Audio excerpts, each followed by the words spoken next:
நீ எக்ஸ்ட்ரா ஒரு பொண்ணை தேடினாலும் நீ அவங்கள நல்லா பாத்துப்பியானா அது டவுட் தான். அந்த பொண்ணு தான் உன்னை நல்லா பாத்துக்கணும். ஏன்னா அந்த மாதிரி செல்ல பாப்பா நீ.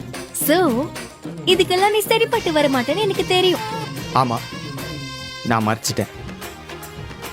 அது உண்மையா நான் வாங்கி வச்சதான். நிறுத்து, இப்படி எல்லாம் நடிக்காத.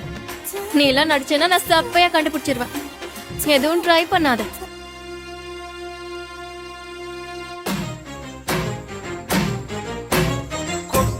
பனியில